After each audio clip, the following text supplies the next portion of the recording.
I just was talking to Jason Weinberg about the big year you've had. I mean, the big career, but also just this year. I mean, congratulations, first of all, on being a nominee for Eileen, a special movie, intense scene. Very intense. Very intense. It was like jumping off a cliff. Yeah. Tell me what it was like in that basement with Thomasin McKenzie and Anne Hathaway. It was a little bit of a fugue state that I think I entered into. I will say that gearing up for that day felt like nothing else I'd ever experienced. Like running the lines, I almost couldn't ever get through them. It was really hard to run them. And then we had a lot of rehearsals beforehand with Will and Annie and Thomasin like a month before. And I think if I hadn't felt like we were prepared to that degree, I don't know how I would have done it. But Annie and Thomasin in particular were so unbelievably supportive of what I had to do that day. What a bizarre thing, right? Like it's sort of their movie, and then they're like, okay, here's this for 4 hours tonight in the middle of the night. Let's do it in the freezing cold, in New Jersey in the middle of winter. And the grace that they gave me and the space to kind of be in that difficult place was so beautiful, and I'm grateful to them beyond words. So beautiful, so intense. My jaw was on the floor. I think that whole scene, I saw it at Sundance, and I just was like, wait, what? What is, when you're on a set filming a scene like that with an actor like Anne Hathaway and Thomasin, what is your relationship when cameras aren't rolling? Do you like to stay in character? Like, how do you hold on to that intensity?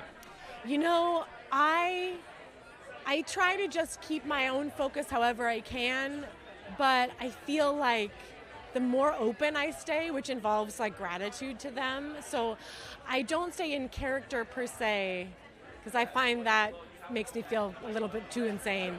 But I try to just like maintain a sense of being grounded and like, thank you, hello, I'm here. I just try to keep myself open so that I'm not overwhelmed by I don't actually lose my actual mind. So I try to just stay grounded, grateful, thank you, everybody, you know what I mean? And just try to like stay grounded and connected to them, and they made that very easy. Well, you nailed it. Speaking of reveals, you were another reveal in Swans recently. Tell me, that show has just really taken off, and I know that the fans are so devoted. I know there was a big response to the twist of you being chosen. So tell me what it's like to be a part of the Swans fandom. That was such a wild thing. It was like, I know Robbie Bates a little bit, and so he was like, will you come and do this crazy thing? And I was like, I guess so. I mean, and then it was like to be in not only a world of that show, but then it's like, oh, and Zach Posen's going to make your dress, and it's this iconic moment in time, and like there's footage of her at the ball, it was like, that was like, I actually felt like Katharine Graham, I think, felt in that moment, if I can be so bold as to say. I remember reading her memoir, and she's like, what the hell was I doing there? You know what I mean? And I felt a little bit like, here I am for, this brief moment. So it was actually, I think I had maybe a little more fun than she did that night, because I could only enjoy it. I could only enjoy myself. And Tom Hollander, it was, to be that close to what he was doing, I was like marveling. Yeah.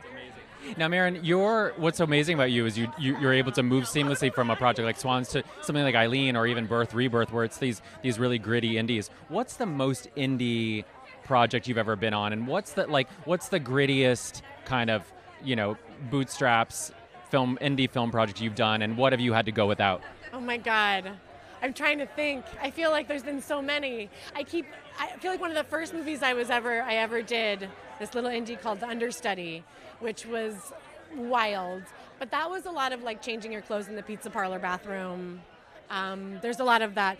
I also, there were a couple films I did with these amazing producers that we did. I did 28 Hotel Rooms with them and Glass Chin and Sparrow's Dance with them. These like incredible tiny movies where like, they're like Louise Runge and Sam Houseman, and they're the producers who are also like making you peanut butter sandwiches for Crafty. You know what I mean? They're like lunch, you know what I mean? Like when the producers are also making you lunch and picking you up and driving you. When I did 28 Hotel Rooms with Chris Messina, Matt Ross' first feature, I don't live in LA, and I was staying in the hotel rooms that we shot in every night after we wrapped, because they were like, well, we can't put you up. And I was like, what are we going to do? And then I was like, wait a minute, we're shooting in hotel rooms every day. So after we wrap and after the camera's gone, I'll sleep in the hotel room overnight. You pick me up and take me to the next hotel room the next morning. So that was an ingenious moment. That's actually one of the good stories, I think. Yeah. My last question for you too. One great thing about Independent Spirit is championing the work of others. Seeing your work in these two movies, particularly this year, mind-blowing. Is there a performance that really changed your life this year, or an indie film performance or film in previous years that you remember seeing that really just changed your idea of what an actor could do on screen? You know, there's a couple answers after that, and one is Greta Lee in Past Lives, and that is actually just like very personal, just because I feel like I've known her through the New York theater community for so long, and getting to see her do something that, in contrast to Eileen, like wasn't about being like covered in blood and screaming and crying and all of that, but was like such an incredible range that was just like this like simmering under the surface, beautiful, you know, the most like delicate performance and yet so kind of steely. That was really sensational to me. Not a flashy performance at all, but so beautiful. And also Andrew Scott, because I'm obsessed with him. And All of Us Strangers was also like a movie that I was like, what is happening? It's like a poem, like a fever dream poem. Just really moved me. So unexpected and beautiful. Great answer. Fever dream poem is exactly the perfect thing. You're sensational too. So nice to meet you. Thank you.